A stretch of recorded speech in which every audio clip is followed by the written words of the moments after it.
নমস্কার, আপনারা দেখছেন বেঙ্গল টাইমস 24x7। আপনাদেরকে জানিয়ে রাখতে চাই আবারও কিন্তু ডুয়ার্সের দলগাঁও চা বাগানে খাঁচাবন্দি হলো একটি লেপার্ড। বৃহস্পতিবার আলিপুরদুয়ার জেলার ফালাকাটা ব্লকের দলগাঁও চা বাগানের বন দপ্তরের পাতা খাঁচায় কিন্তু বন্দি হলো একটি পূর্ণবয়স্ক লেপার্ড। ঘটনাস্থলে পৌঁছেছে বন দপ্তরের আধিকারিকরা। তারা কিন্তু সেই খাঁচাবন্দি লেপার্ডটিকে উদ্ধার করে নিয়ে যাচ্ছেন। বাসিন্দারা জানিয়েছে দীর্ঘদিন ধরে চা বাগানের লেপার্ডের আতঙ্ক ছিল। আজ সেই লেপার্ডই কিন্তু খাঁচাবন্দি হলো।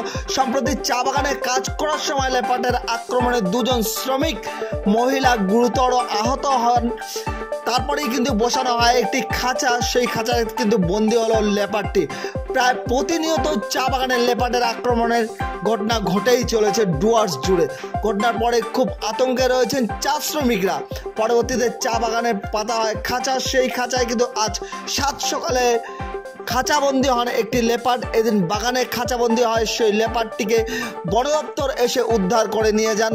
তার চিকিৎসার পর তাকে ছেড়ে দেওয়া হবে আবার জঙ্গলে, এমনটাই কিন্তু বন দপ্তর সূত্রে খবর।